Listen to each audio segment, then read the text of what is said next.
Hello, everybody. I will try to speak slowly, promise. My name is Nenad Cetkovic. I'm the CEO of a company called Lengow.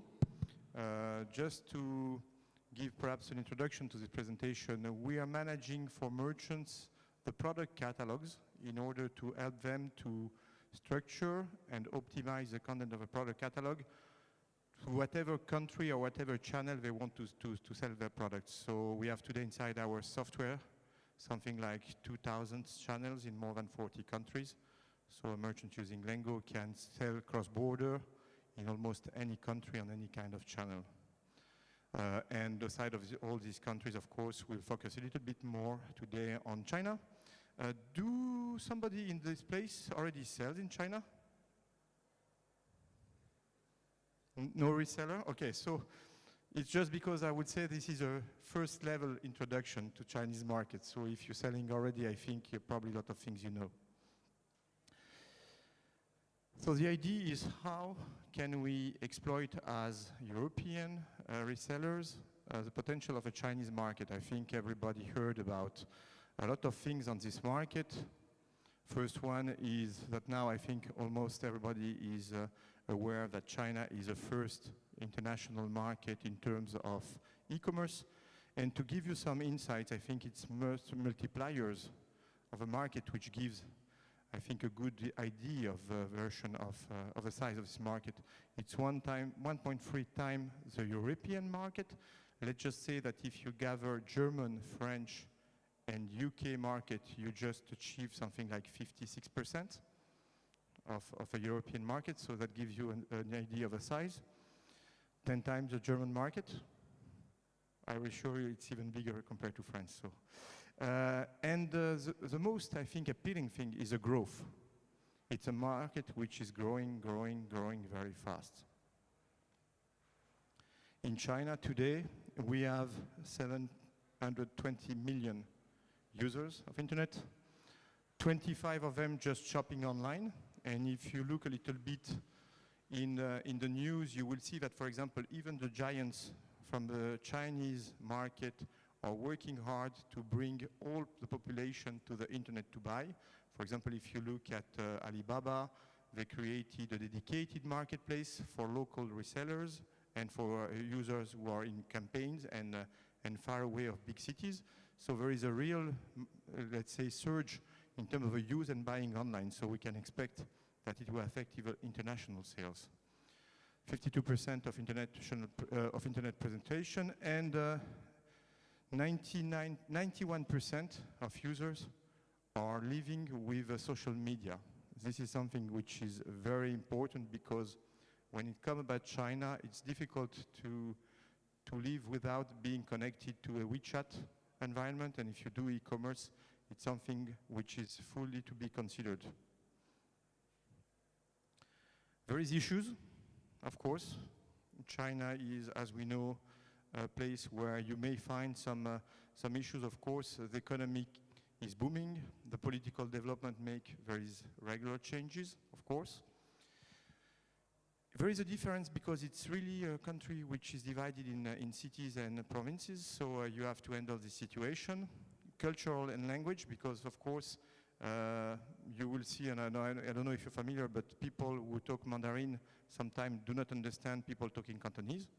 So it's not so common to say that it's just a one country, one language. And last but not least, the censorship in China is a reality. The Great Wall, as they call, is blocking today all the major actors from the Western world. So when you dive into the Chinese ecosystem, just forget everything about your references. The network is good, especially driven by mobile, and this is a consideration which is very important because you will see that for selling you need really to think mobile too. As I said, more than half of online transactions are done by smartphone, which is far more than the US. And there is plenty of evolution which are very interesting in a prospective view because this is something you know perhaps in Europe sometimes we did not know. 3 years ago, the online to offline was really a big trend in China. then they begin to really rely on key opinion leaders to drive sales. And there is a lot of area, especially fashion, where today these guys are key drivers for trend setting and to drive sales. And now we see a lot of new innovation with micro video, live video stream, and so on, which is quite unusual, I would say, in Europe in terms of e-commerce habits. The B2C cross-border e-commerce in China, as you see on itself, the cross-border is far bigger than even our global turnover in our countries here in Europe, bigger than Germany, bigger than France, and I think even bigger than UK. So consumer in China buy a lot of foreign goods, even if there is some focus on some categories. We know that they are searching a lot for on inbound e-commerce, baby product, pharmacy and cosmetics. This is brands which, aside any luxury sectors, are selling very well. Chinese are very fond of it. What do they buy from China is, of course, fashion, high-tech, and home furnitures, but I think if you go to any marketplace across Europe today, you probably know that because you see there is plenty and more resellers from China selling even in Europe. Who don't know about single day? Everybody aware about single day? No? Okay. Single day, it's simply the biggest e-commerce event in the world. It's something which does not exist even 10 years ago because it was totally created by Alibaba to promote its marketplaces. The most known marketplace from Alibaba is Tmall. And this year's event, the 11th November, which was supposed to be the single day as a celebration for singles, and they decided to make a big buying day, something like a Black Friday, something like Cyber Monday. The difference is that it's now far bigger on one place only, which is Tmall, than the cumul of a turnover you can see in the US for the whole period of a Black Friday or Cyber Monday. The figures are simply impressive. The growth in 2016 was 32%. They shipped more than 657 million orders in a day. Okay, and I think what is interesting for us is on the right part, 11,000 international brands took part in these buyings. This is an event which may be seen purely as Chinese, but it's not totally true. It's not totally true because when you look, for example, at Alibaba, they have a portal called AliExpress. AliExpress is a portal dedicated to Chinese manufacturer and reseller. And it's meant to bring them to international. So this year, for the first time, in Germany, in France, you had on AliExpress an 11/11 event. So you were able to buy goods at 70–80% rebate on the popular price. Let's say it's like an iceberg. It's a visible part. But when the visible part comes out, that means there is plenty of ice below. So this is something, if you don't know about it, it's something which is very important because it means to set up a new date in the calendar of events where you should face, even in Europe, some competitors because there will be a huge competition on that days. And if it grows that way, the good question will be how do Tmall will achieve the fact to bring this kind of events totally outside of China and enable international buyers to buy on it. This is a good perspective. The key industry players in China. So as I told you, forget about any references. There is no Google, there is no Facebook, there is no Twitter, there is no LinkedIn, there is no Xing. There is nothing you know, I think, almost in China. So the reference in terms of search engine, it's Baidu. Baidu is quite simple. In an European way, if you pay, you're seen. If you don't pay, you're not seen. So for promoting your operation, I would say on the left part, don't worry about SEO, SEA, and so on. Just go to the representative and you will see how you can promote your sales. Especially when you're a European brand, there is no other way. After that, you have the big Alibaba group with its big brands. The bigger one is Tmall on the left. This is this black cat.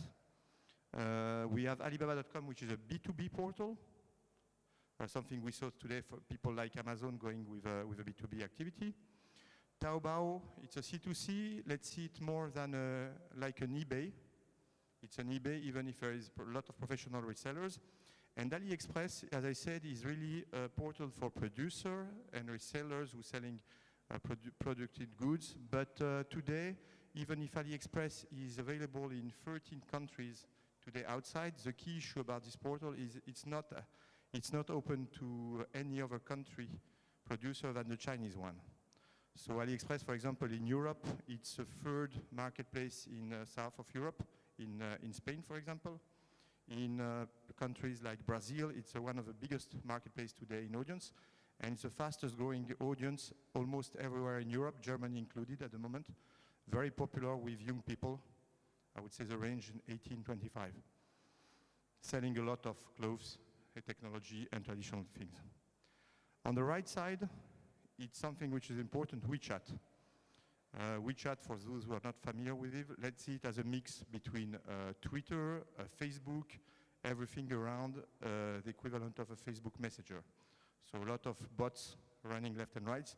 When you see the strategy of Facebook today with the bots, just imagine that it's, in my view, something WeChat done 3 or 4 years before in its environment. So WeChat is a tool today where you can book any kind of product, where you can book a table just by flashing a QR code, you can pay, you can live outside of your home with just a WeChat because you don't need the money, you can do everything through WeChat. QQ is a messaging system which is very popular, and email too. By the way, for example, if you work with Chinese people, very often it's better for you to have their WeChat than the email. Sometimes they don't even read the email, but you can chat them whenever you want.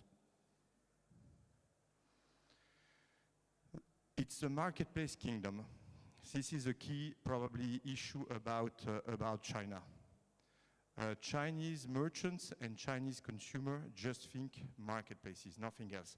At a point where it seems for a lot of brands simply not valuable to launch their own website, because the audience of a dedicated website for brands is just a couple of percent. So you have, let's say, 2 big competitors ruling the market. On the left side, it's Alibaba with Tmall. On the right side, it's JD, the competitor. As you see, there is a big difference in size already between them. And why do we have 2 logos? We have 2 logos because these 2 main portals exist in 2 versions. The version on the left, Tmall.com and JD.com, is a marketplace which is purely dedicated to companies who have a subsidiary and teams in China, mainland, which means you can't access to these marketplaces if you are not based in China with Chinese team. And if you want to access to them, you need to go on the right version, Tmall Global, which is called Tmall Global. It's Tmall based in Hong Kong, which is, I would say, almost between the version 15 to 20% of the audience of this global marketplace. Same for GD worldwide, where, as you probably know, GD is opening stores dedicated to countries. So there will be a French, a German store, an Italian one, I think, too.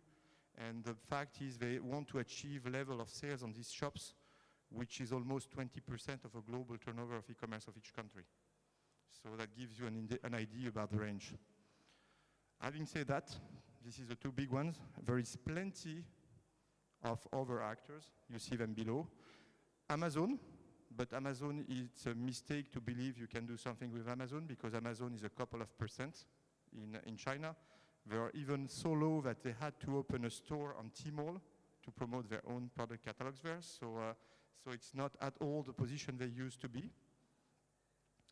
And the other ones are mostly, I would say, brands like you used to have in Europe or in Germany. You will find people like Shoe.com, for example, which is the perfect Zalando style marketplace. In my view, a couple of times bigger. Sunning, it's a MediaMarkt Saturn. Every kind of topics is covered by these marketplaces. The good thing is these ones are much more simpler, as you will see later, because on this one you have a special process to access to the marketplaces. On this one below, it's much more easier to go. Wish, for example, is a big marketplace. It's purely on mobile, very used in the US and in Asia, and very popular with young people.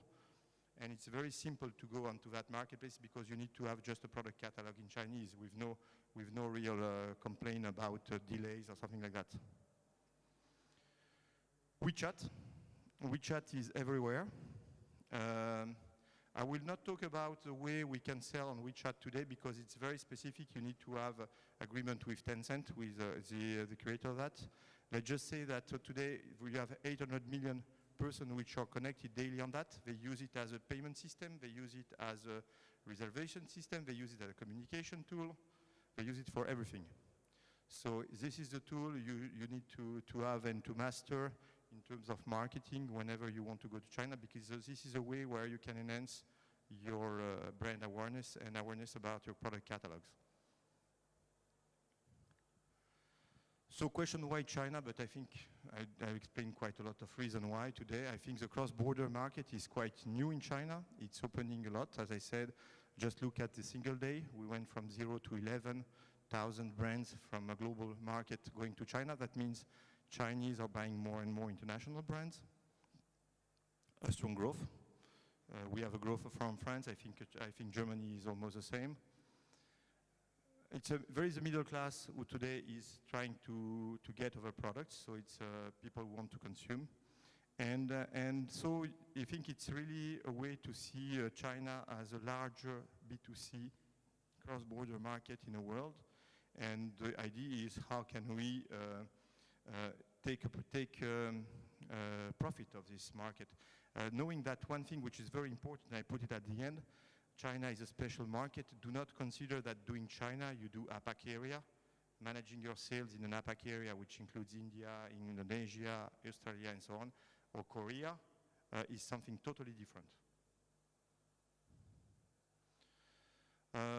How we help our merchants today? But very simply, because as I told you, we brought today more than around 4,000 today brands and merchants across the globe to all kinds of countries. So we have merchants selling from almost 90% of our clients are selling cross-border. I think today we're at an age where we see in a lot of countries merchants going more and more global.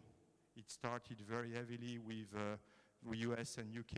It started a couple of years ago very strongly with countries from the south of Europe linked to the economic crisis. And now it's opening almost everywhere. Germany is a little bit, let's say, behind at the moment. It's probably one of the countries where we see the less development in terms of cross-border, especially if we compare it to UK, France, or Southern Europe. I think especially about Spain. But if we look at the market, of course, China is by far the first one. If we gather all the European markets, we're second. But let's keep in mind, that, for example, that South Korea today is it's a market of the size of Germany. So it's something which may be interesting, especially if you are in the fashion industry, for example. And the problem when you go with all this country is, whatever the sector you are, there is vertical marketplaces everywhere. And this is a key strategy we face with our clients very often, which is to say, okay, I want to go international, so I go to Amazon, I go to eBay. When I'm European, I'm doing a lot of Google shopping too. And is it okay? And the answer is often no, because when you add all these channels, you're not covering the market. So whatever the sector you are, it's important for you to identify the right marketplaces which are in your sector and which will enable you to drive sales. These marketplaces can represent up to 40% of the market. So I will take just a French example because with my accent you guess I'm French. But if, for example, if you look to fashion and sport, marketplace like Zalando, of course here in Germany, but La Redoute in France is much stronger in terms of sales. So you can achieve far bigger volume than on an Amazon. So this is something, if you are in this sector and you miss that, you probably miss the business. So we have today inside our interface something like 2,000 channels, and we're adding more and more marketplaces. At the moment, I think we have something like 50 marketplace integration, opening almost everywhere, driven because there is some technology providers who help brands to create their own marketplaces. So we see more and more proprietary marketplaces coming on verticals. What we do is we take a product catalog, we structure it in order to optimize the content to fit exactly how it should be on the other side. The other side may be Tmall, maybe Zalando, maybe La Redoute in France, or maybe Facebook ads. And whatever we send on the other side, it tracks, so merchants have a real access in real time about any kind of KPIs and statistics on the performance of its product, on a product level, category or subcategory. And last but not least, it's the optimization system where you can set up business rules to say how do you want to promote your product. By the way, for example, we do never promote a product which costs 10 euro on which we make 5% margin, the same way a product which costs 1,000 euro where we make 7% margin. So the strategy should be different, and our tool enables very simply to program that and to make sure that every product is monitored on every channel for every country at every moment of the day. If one product is not profitable and make you lose money, we can just simply disconnect him. If you have any question about this, Jim Knopf is in the room. It's our managing director for Germany. Jim, just wave your hand. He can answer about Lengow. I will stop about Lengow on that, okay? So what's the Chinese specificities you will have to face? And we don't answer ourselves on all these issues, to be totally transparent. The first issue is the behavior of a consumer in China. When you look at Chinese marketplaces, Chinese consumer want a lot of information about the product. They want a lot of pictures. They want the text which are far longer than you can have, for example, in a simple description. When you look sometimes at product description on Amazon, it's four quotes, 4 lines, and we said, okay, it's okay, we can sell. You can't sell that way in China. Of course, there is an issue about techniques, because the big marketplaces in China are closed, or almost closed, totally closed to external platforms. We're one of the only one which is enabled to have access to figures and statistics. But tomorrow, if you want to have an access to their statistics, you will go through reports. You never have the same, I would say, kind of reporting you can find today on a modern marketplace in Europe, where you can have a real-time information about clicks, views, a request which you bring to your product, transformation ratio, or something like that. And the integration to the platform is quite difficult because you're not enabled by the platforms to go to them. Customer support is an issue, except if you're fluent Mandarin and you have people working at night. I just remind you that you can have up to 7 hours of time delay, and even on weekend. Branding and marketing is still an issue too on some sectors, because if you go on sectors where there is local producer, you will see that you will have plenty of shops trying to sell the same thing. So after having sending your product catalog, you will have to work actively on marketing. And all these big marketplaces offering marketing services, which means for you to pay often on a click base to promote. And logistic, of course, because you're bound to deliver your product in less than 20 days to whatever consumer buy your product in China. Skipping that rules may make you ban on the platform for a long period.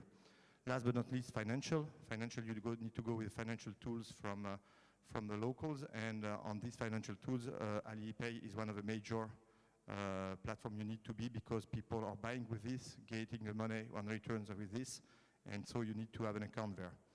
So how do we to do that? You have to go to a local partner, which is, for example, for Tmall, called Tmall Partner. There is an ecosystem. It's quite public. You have a list of Tmall partner on a website which is called About Tmall, and you can find partners which are specialized in your sector. The key issue is about the fact that these partners are supposedly used to work with European clients, but when you make the first calls, you understand very quickly that this is purely theoretical, because they speak in English you can understand almost. You speak in English, they probably do not understand almost. So this is a really key issue, because you have a lot of things to do with them, because they will take care for you about the translation, they will take care for you about the pictures, they will take care about the opening the account on AliPay, getting the payments, getting the reimbursement, and send you all the information after about logistics and about your revenue.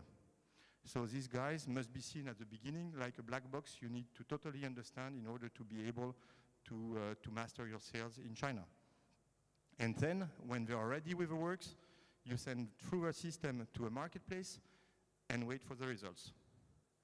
I just forgot to say that often to open a marketplace in China, you need to put a setup fee, which can be quite expensive, especially on the big ones like Tmall and GD. On the smaller one, it's not a requirement. So it's very important to choose its partner in China, and unless you have Chinese people in your team, it's quite complex.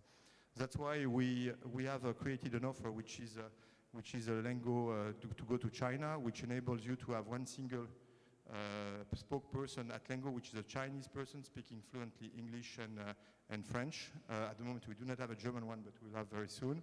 And the idea is we have selected in the network of this partner of Tmall and Jindi, the partner which seems to us the most relevant for any sector we may have clients in, let's say, for example, luxury or food.